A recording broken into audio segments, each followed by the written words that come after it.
My boss thinks I care more about his deadline than the love of my life. My husband Jay had just fallen into a medically induced coma. I was sitting in the ICU holding his hand when my boss Walter texted me. Heard about the accident, but Jay is the one in the hospital, not you. I expect you at the Sullivan client presentation tomorrow at 9. Don't let your personal life affect your professional commitments. I stared at the message in disbelief. Jay had eaten an unwashed strawberry straight from the packet 3 weeks earlier. A slug crawled over it and carried a parasite that traveled to his brain. The doctors didn't know if he'd ever wake up. I texted Walter back that I was using my emergency family leave. He responded, "That's for parents and children. Spouses don't qualify. See you tomorrow." The next morning, my phone rang at 8:45 a.m. Walter. I let it go to voicemail. He called again and again and again, 14 times in 20 minutes. Finally, a text. "Your absence has been noted. The Sullivan account is now at risk. I hope your husband's nap was worth your career." 2 days later, Jay's doctors told me they needed to perform emergency surgery to relieve pressure on his brain. I was signing consent forms when I heard someone say my name. Walter was standing in the ICU doorway in a 3-piece suit, holding a laptop bag. "Since you won't come to the office, I brought the office to you." He walked right past the nurse's station like he owned the place. "The Sullivan presentation needs revisions. I printed the deck so you can review it while you wait." I stared at him. "My husband might die on that operating table. Then you'll have plenty of free time after, won't you?" A nurse finally escorted him out, but he left the presentation folder on Jay's empty bed. I filed a complaint with HR the next morning. Priscilla Vance, our HR director, called me back that afternoon. She said she understood my frustration, but Walter was actually trying to help me. "He's advocating for you," she said. "The Sullivan account is worth $2 million.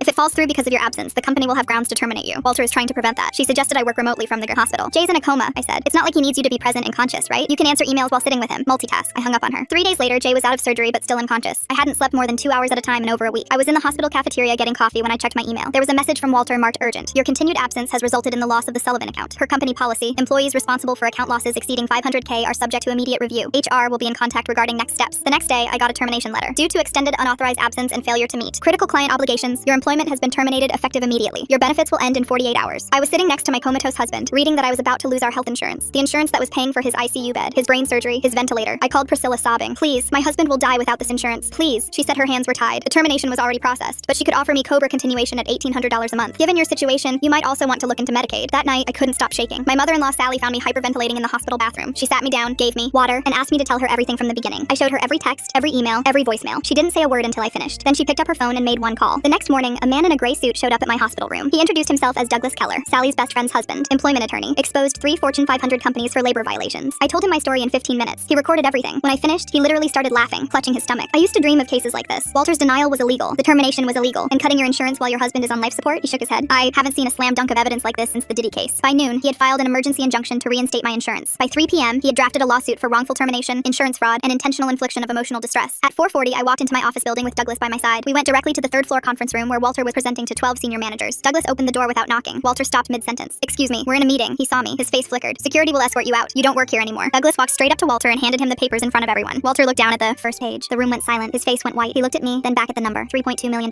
"This is, you can't." "I can," I said, "and I am." I walked out without another word. 12 senior managers watched me go. By end of day, he was fired, and I was rehired with a $250,000 compensation if I agreed to not sue. 3 weeks later, Jay woke up. Did I miss anything? I laughed for the first time in a month. I'll fill you in later.